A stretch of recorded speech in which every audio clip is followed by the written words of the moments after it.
सबसे पहले मैं अपने मौजूद मेहमान का तारुफ कराना चाहता हूँ. Ladies and gentlemen, the most sane voice of Pakistan cricket. Whenever he's on the pitch, he makes sure that he makes absolute sense talking about cricket. He's in comms box.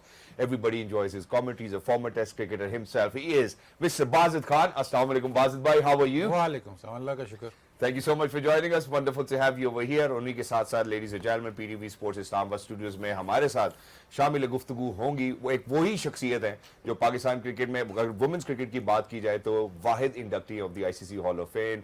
Pakistan women's की ODI कप्तान भी रही हैं, T20 international की भी कप्तान रही हैं, 2 गोल्ड मेडल पाकिस्तान के लिए जीते हैं. और इनकी ये जो फहरिस्त है ये बहुत ही लंबी है, तो इनका तारुफ कराते हैं. खवातीन औज़ात हमारे साथ मौजूद है मिस सना मीर. अस्सलाम वालेकुम, कैसी हैं आप? वालेकुम अस्सलाम, अल्लाह का शुक्र, ठीक ठाक. Thank you so much for joining us. Wonderful to have you over here. और जितने भी लोग जो देख रहे हैं, जितने भी मद्दाह हैं, इन सब के वो भी, और साथ ही साथ the fastest bowler who's actually stepped on this planet will be joining us in the later part of the show as well. तो हमारे साथ जुड़े रहिए जहाँ पे हम एनालिसिस करेंगे अबाउट पाकिस्तान एंड बांग्लादेश. तो मेरा ख्याल है सबसे पहले बात का आगाज करता हूँ बाजिद भाई आपके साथ.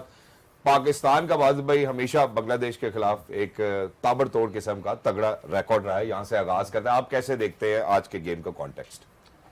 पाकिस्तान बांग्लादेश के खिलाफ स्पेशली T20 मतलब ऑल फॉर्मेट्स, लेकिन T20 में भी बड़ा अच्छा रिकॉर्ड है. तो गोइंग फ्रॉम द सीरीज़ जो पाकिस्तान में ही खेली गई, तो आप ज़ाहिर है हमेशा पाकिस्तान को ही फेवरेट कहेंगे. अभी भी आप फेवरेट ज़रूर कहेंगे पाकिस्तान को, लेकिन थोड़ा सा मार्जिन ये देना है कि अब जो सीरीज़ है वो बांग्लादेश में है. पिचेस थोड़ी सी डिफरेंट होगी, लाहौर वाली पिच नहीं है. देखिए 19 मैच, अगर आप T20 जो सबसे शॉर्टेस्ट फॉर्मेट है उसमें अगर आप 19 मैच जीत रहे हैं तो आप काफ़ी हद तक हावी हैं.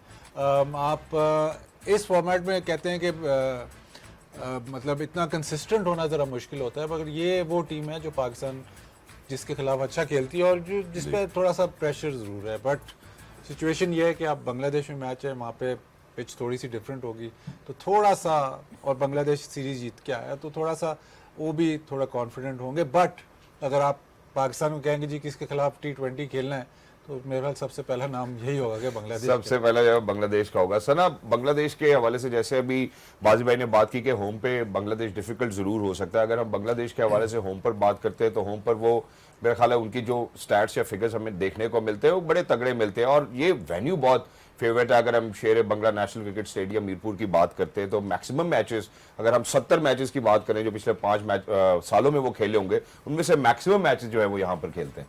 बिल्कुल. और आप देखें अभी तो अगर आप टोटल जब आप इनके मैचेस देखते हैं 45 मैचेस में से 22 ये जीते हैं, 23 हारे हैं. बट आखिरी 2 सालों में जब आप बात करेंगे तो इनकी विन परसेंटेज बहुत ज़्यादा बेहतर हो गई. और इसमें सबसे जो ख़तरनाक बात ज़रूर है इस वक्त सीरीज़ की, एक तो मोमेंटम है, और 3 ही मैच जो बांग्लादेश पाकिस्तान से जीता है उसमें से 2 जो हैं वो शेर बंगला पे जीता हुआ है.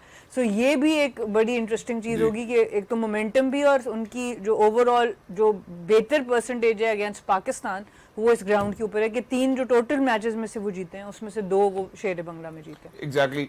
और बाजिद भाई ये जो अभी हम इनकी शेर बंगला की वेन्यू की बात करें, यहाँ पे अगर हम पिचेस के हवाले से बात करें तो ज़रा स्लो एंड लो की बात की जाती है. और अगर हम स्ट्राइक रेट्स की बात करें या रन रेट की बात करें, वो भी ऐसा लगता है कि बस स्लोएस्ट एवरेज ही यहाँ पर रहती है. और ख़ास तौर पर अगर देखा जाए तो पाकिस्तान को वो खिलाने में इंटरेस्टेड भी यहीं पर होता है कि इसी वेन्यू के ऊपर पाकिस्तान को खेलना चाहिए. और मुश्किल होगी पाकिस्तान के स्ट्रोक प्लेयर्स को. सिर्फ पाकिस्तान नहीं, मोस्टली जो भी टीम आती है उनके खिलाफ T20 यहीं पे खेलते हैं. पिछली जो उधर सीरीज़ है मेरे ख्याल न्यूजीलैंड के गालबन खिलाफ हुई थी, ये 4-1 जीते थे, लेकिन वहाँ पे बॉल टर्न बहुत ज़्यादा हो रहा था. और लिटन दास ने भी आइडेंटिफाई किया कि यार हमें ठीक है, हमें पिचेस चाहिए जहाँ पे सपोर्ट मिले, बट ऐसी भी पिचेस नहीं चाहिए कि जब हम यहाँ पे खेलते हैं उसके बाद जब भी कोई बड़ा टूर्नामेंट होता है या हम बाहर जाते हैं तो वो हमारे फेवर में नहीं होती. आप ये देख लें कि इनका जो BPL होता है वो इन्हीं पिचेस पे, BPL में 190 भी हो रहा होता है, इवन 200 टच कर जाते हैं, लेकिन जब इंटरनेशनल T20 आया होता है तो वो 125, 150, इससे ज़्यादा बात नहीं जाती. शायद खुद भी चाहते हैं कि स्लो हो, शायद वो उनकी स्ट्रेंथ है, उनकी स्ट्रेंथ. और लगता है ऐसे कि बांग्लादेश की टीम, जैसे एक ज़माने में पाकिस्तान की टीम का कहते होते थे कि अगर 150, 160 होगा तो पाकिस्तान इन द गेम है और बॉलर्स ऐसे हैं कि पाकिस्तान को मैच जिता सके. बांग्लादेश भी यही चाहता है कि मैक्सिमम ज़्यादा स्कोर 150 हो अगर चेस करना हो, या इवन अगर बनाना मतलब सेट करना हो तो 150, 160 से ज़्यादा कथन ना हो. अगर उससे कम होता है तो ये बहुत इन द गेम होते हैं क्योंकि इनके स्पिनर्स यहाँ पे exactly and staying true towards the venue, जिसके हवाले से अभी हमने बात किया है, जो टेस्ट प्लेइंग नेशंस के अमंगस्ट अगर हम बात करें तो जो लोएस्ट रन रेट हमें नजर आता है वो ऑब्वियसली यहीं पर नजर आता है. How do you see Pakistan in that venue?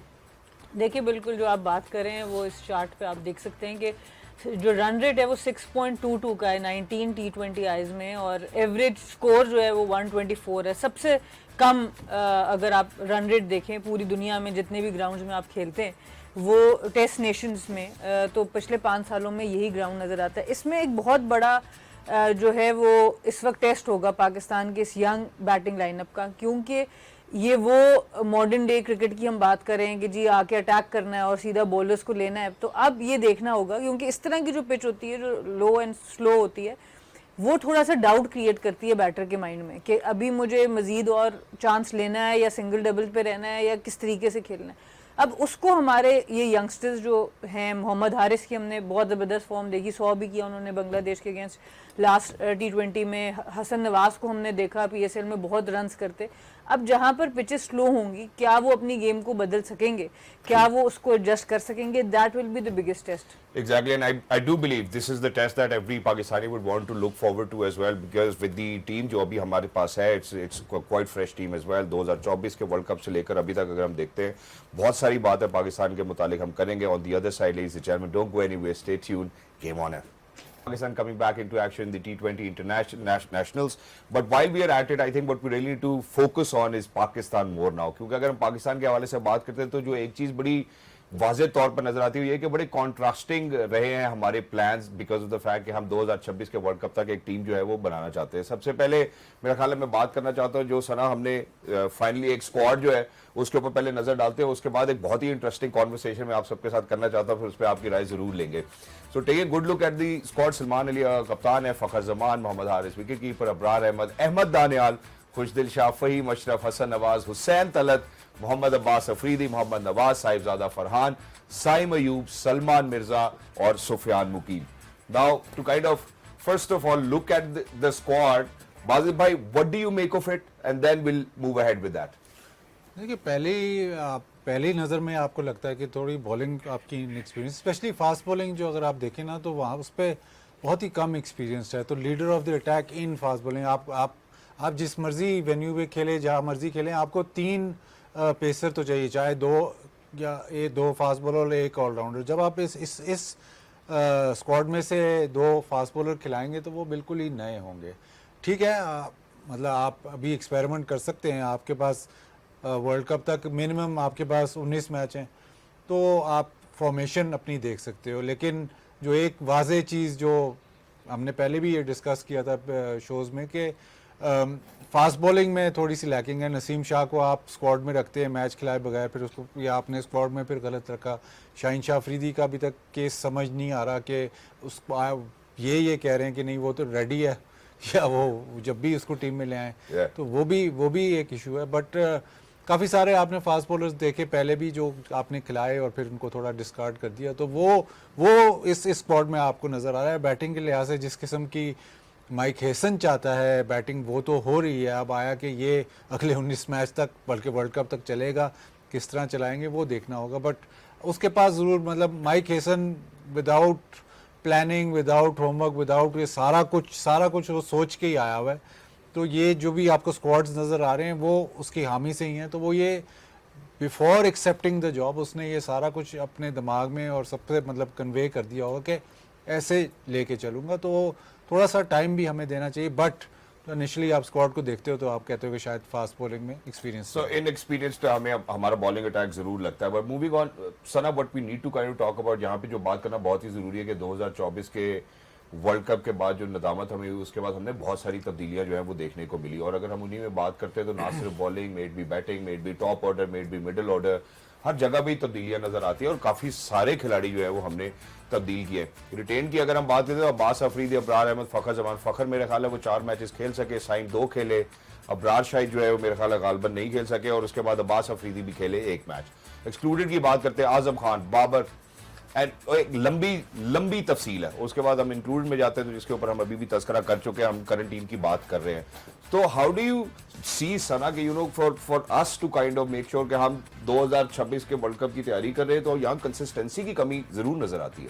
देखिए, हम अक्सर बात करते हैं सिलेक्शन और इनकंसिस्टेंसी की और फ्रीक्वेंट चेंजेस की।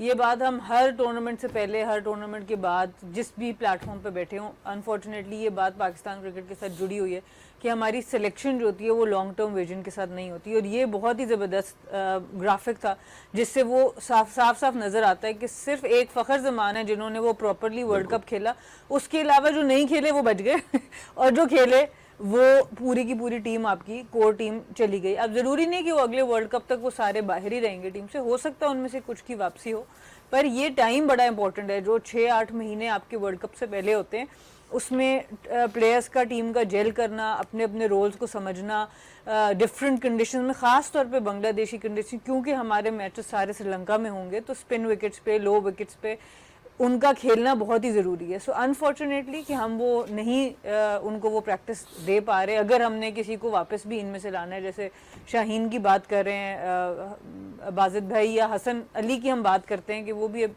ठीक है इंग्लैंड की कंडीशंस में अभी खेल रहे हैं, but having the world cup just 6 months away, आप क्या चाहेंगे कि आपके प्लेयर्स किस तरह की तैयारी करें?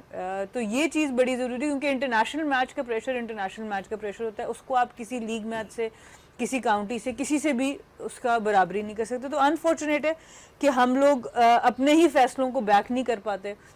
इतनी ही चेंजेस मेरे ख्याल से सिलेक्शन कमेटी में ही हुई होंगी अगर हम उसका ग्राफिक बनाए, और इतनी चेंजेस हमारे कोचिंग स्टाफ में हुई होगी अगर हम उसका ग्राफ बनाए। तो अनफॉर्चुनेट है।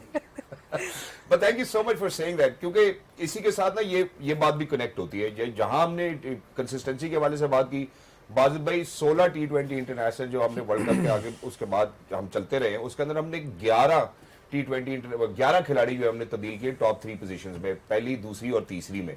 तो ये कंसिस्टेंसी वहां पे भी नजर आती है। हमारे ओपनिंग पेयर जो है वो अंडर द स्कैनर तो रहा ही रहा है।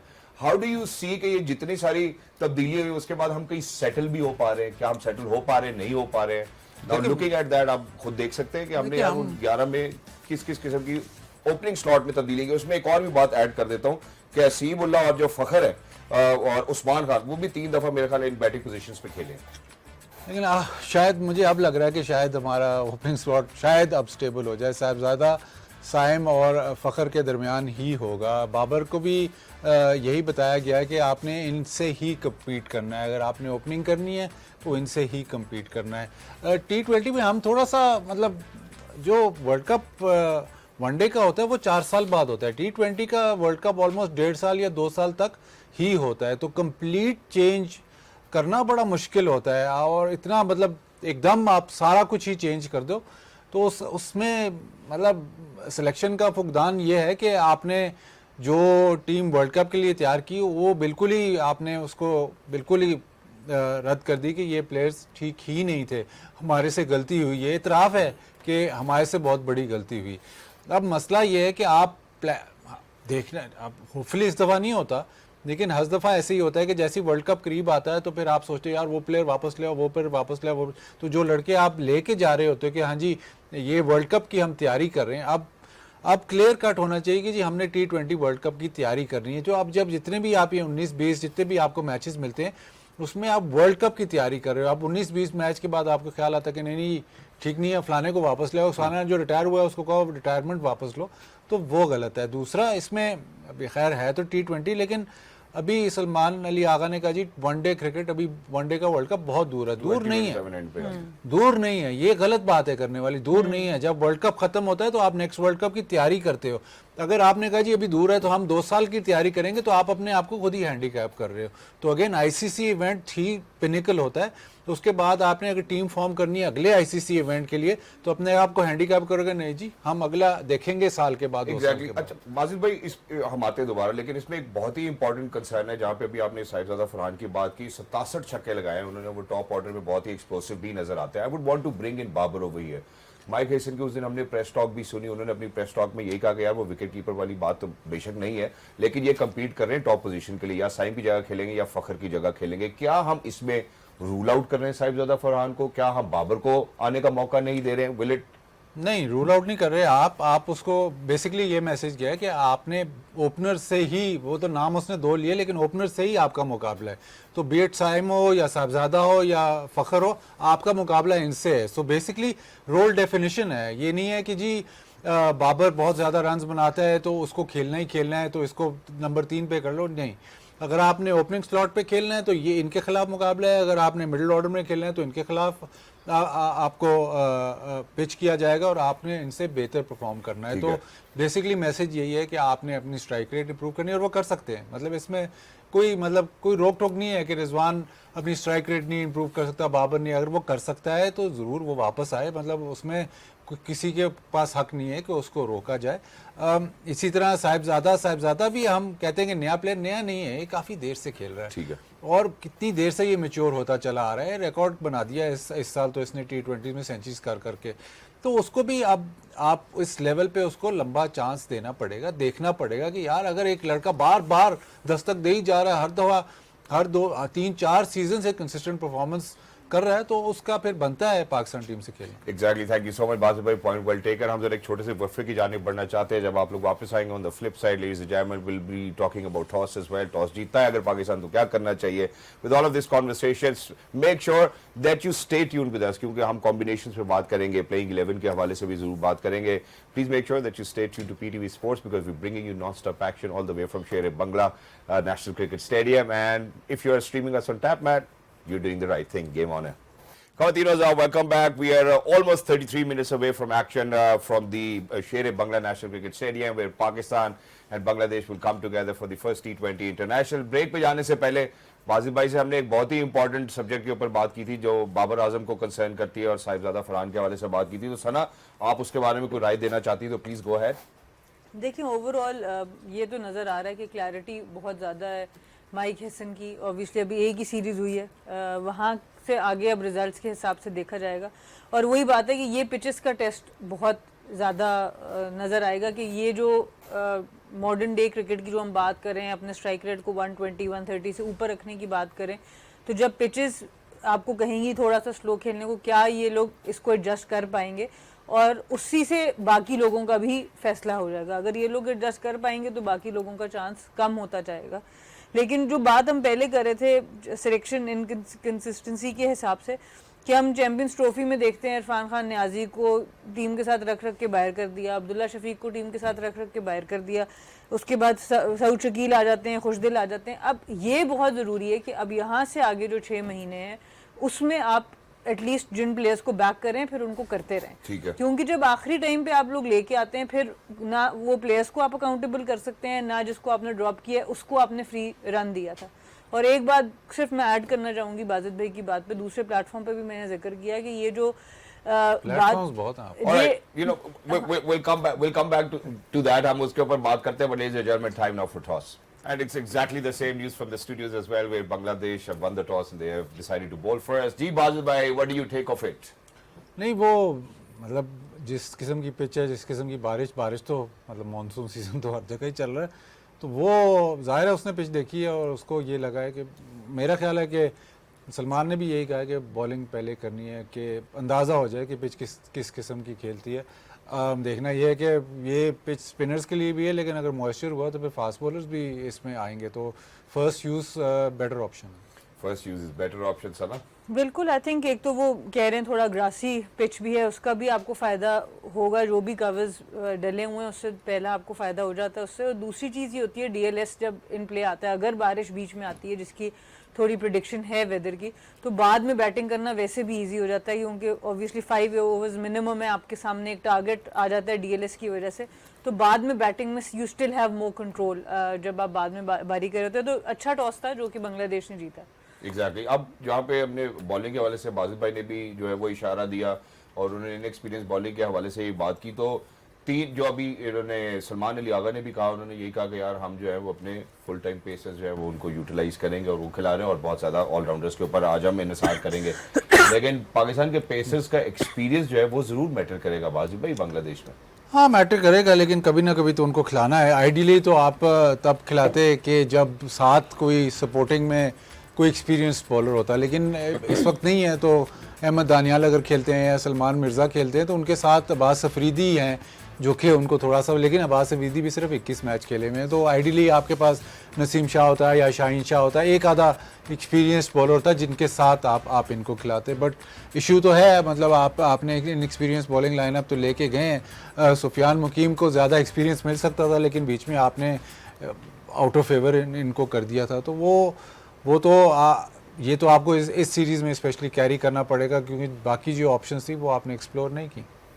एग्जैक्टली और जो हमने इससे पहले भी बात की थी बाद में पिछले प्रोग्राम में, तो सर मैं इसके ऊपर भी तस्करा करना चाहता हूँ कि हमारा जो नया बॉल है वो सलमान मिर्ज़ा को अगर हम देखते हैं तो उन्होंने पाकिस्तान सुपर लीग में अच्छी बॉलिंग कराई थी। How do you see that Salman Mirza with the new ball? देखिए अभी अच्छा ऑप्शन है, जिस तरह की उनकी बॉलिंग नज़र आई, पेस भी अच्छी थी, लाइन लेंथ भी काफ़ी अच्छी थी, वो ऑप्शन अच्छा है। बट हमेशा यही बात होती है कि जब आप अपने यंगस्टर्स को टीम में लेके आते हैं, सबसे बेहतरीन तरीका ये होता है कि थोड़ा सा कुशन उनको साथ सीनियर प्लेयर्स का मिले। इस भी लाहौर की भी लाइनअप में आप देखें तो इर्द गिर्द इनके बड़े सीनियर प्लेयर्स थे और बहुत अच्छी बॉलिंग, इसमें कोई शक नहीं है। लाइन बहुत अच्छी थी और टॉप ऑफ द स्टंप्स बार बार इन्होंने हिट किया और वहाँ से इन्होंने विकेट्स ली और बहुत 3 से 4 मैचेस में 7 से 8 विकेटें, एक बहुत अच्छा रिकॉर्ड है खासतौर पे पाकिस्तान की पिचेस के ऊपर फास्ट बॉलर का। तो देखने में तो बहुत अच्छे नज़र आते हैं। अभी जब प्रेशर आएगा आसपास, वो फेसेस नहीं है जो कि आपको उस डोमेस्टिक लीग में आपके साथ है, क्योंकि सीनियर शाहीन हो, रऊफ़ हो आपके पास और उनके खासतौर पर लाहौर में जो थे साथ, उससे फ़र्क आपको ज़रूर पड़ता है। तो अब वो देखना होगा कि खुदा न खास्ता अगर एक आध ओवर में मार पड़ती है तो फिर वापस कैसे आता है। मज़े की बात यह है कि लाहौर कलंदर से खेल रहे हैं तो उनके साथ कितने एक्सपीरियंस बॉलर्स खेल रहे हैं, पाकिस्तान से खेल रहे हैं तो साथ कोई नहीं खेल रहे। आप मजे सही ले रहे हैं। That's a very valid point. But अब जब हमने फास्ट बॉलिंग की, पेस बैटरी की अब बात करें, साथ थोड़ा ज़रा स्पिन के ऊपर भी बात करते हैं। Abrar in recent times have done phenomenally well. Do you think that Abrar will be able to contribute और कितने impactful होंगे उनके ओवर्स? नहीं, इब्रार तो बिल्कुल, इब्रार को तो ऐसे पावर प्ले में भी यूज़ किया जाता है। आपका नंबर 1, मतलब इस वक्त तो नंबर 1 स्पिनर है वाइट बॉल में आपका, तो वो इम्पैक्ट तो वो क्रिएट करता है, चाहे उसको रन भी हो, लेकिन वो विकेट आपको निकाल के देता है। पाकिस्तान का काफ़ी देर से ये प्रॉब्लम रहा था कि मिडल ओवर्स में स्पेशली जब स्पिनर्स आते थे तो विकेटें नहीं मिल रही थी। ये आपको पावर प्ले में भी बॉलिंग करता है, बीच में भी अगर आता है, अगर इसको रन्स हो भी जाते हैं, कैपेबिलिटी विकेट टेकिंग की इसमें है, तो वो पाकिस्तान को फ़ायदा देती है। और स्पिनर का यही काम है बीच में जब भी आए कि विकेट, अगर आप इवन T20 क्रिकेट में विकेट लेते रहो तो दैट इज़ मोर, मतलब वो ज़्यादा इम्पैक्ट करता है बनस्बत के यार इसने स्पेल किया है, इसको 35-36 हुआ है लेकिन विकेट कोई नहीं ली। अगर 40-45 होता है और 2 विकेटें ले जाता है तो वो ज़्यादा इम्पैक्ट क्रिएट करता है। बिल्कुल ऐसा ही है। And with that ladies and gentleman we are supposed to head out towards a short break. जैसे आप लोग वापस आएंगे तो पाकिस्तान के मिडिल ऑर्डर के हवाले से भी हम जरूर बात करना चाहते हैं। Please make sure that you keep on watching game on PTV sports and Tapmad. खवातीनो साहब वेलकम बैक। ऑब्वियसली टॉस पर जो हमने बांग्लादेशी कप्तान को कहते हुए सुना, मेरे ख्याल में उसके हवाले से बात करूंगा और वो यही बात है कि वो कहते हैं कि यार श्रीलंका के जो उन्होंने डोमिनेट किया है श्रीलंका के अंदर, वो उसी मोमेंटम को कैरी फॉरवर्ड करना चाहते हैं। Sana, how do you see carrying this momentum forward? क्योंकि अगर हम उसके बरक्स देखते हैं तो पाकिस्तान ने भी अपने होम पर बांग्लादेश को जो है वो जिस तरह से डोमिनेट किया वो भी डिफरेंट था। So how do you think दोनों टीम्स कैसे कंपेयर करेंगी? देखिए ऑब्वियसली कंपटीशन आपका अच्छा होना चाहिए। Pakistan generally have dominated in T20s, तो उनको वो कॉन्फिडेंस ज़रूर होगा। पिचेस का थोड़ा फ़र्क ज़रूर रहा है दोनों सीरीज़ में। अगर आप देखें जहां पाकिस्तान बांग्लादेश खेले वो बहुत अच्छे बैटिंग ट्रैक्स थे, जहां पे खेले बांग्लादेश और श्रीलंका वहां पर थोड़ा सा बॉलर्स को ज़्यादा मदद नज़र आई और वहाँ उनके बैटर्स की एप्लीकेशन अच्छी नज़र आई। जो बहुत अच्छी चीज़ ये नज़र आई बांग्लादेश की, अगर आप टीम को देखें कि पहला मैच हारने के बाद एक बड़ा स्ट्रॉन्ग कमबैक नज़र आता है और लिटन दास वो पहले मेरे हाथ से कप्तान बनते हैं जिन्होंने 2 सीरीज़ जीती हैं अवे जाकर, तो ये एक अच्छा साइन है बांग्लादेश के लिए। एग्जैक्टली बाजिल भाई, वेरी क्विकली लिटन दास की मैं बात की, शमीम हुसैन, तोहिद हिरडोय, इन सब ने फॉर्म को हिट किया in the recent series that we have seen Bangladesh Sri Lanka. How do you see them, you know, कि वो आज पाकिस्तान के अगेंस्ट भी इतने इंपैक्टफुल होंगे? देखिए लिटन का फॉर्म में आना बहुत ज़रूरी था। कैप्टन है, मतलब ठीक है 2 सीरीज जीते, लेकिन कैप्टन जब फॉर्म नहीं होता तो प्रॉब्लम होती है। तो बैटिंग इन फॉर्म है, स्पिनर्स भी इधर इन प्ले हो गए, तो दोनों एलिमेंट्स इनके इन फॉर्म है bye winning the series. Exactly. And time now for prediction, what would you predict for Pakistan Bangladesh? Super over. Super over sir, आप बता दें टोटल। अब बाजिद भाई के एक्सपीरियंस से कैसे मैच ना पाकिस्तान का करूं? टोटल क्या होगा? Pakistan should score more than 130. Exactly. Thank you so much for being with us. Lovely to be in conversation with you. For everybody who's out there, ladies and gentlemen, we'll see you after the match once again as well. Time now for a short break. From there onwards, we will take you to Sher Bangla National Cricket Stadium. Keep watching PTV Sports and TapMat.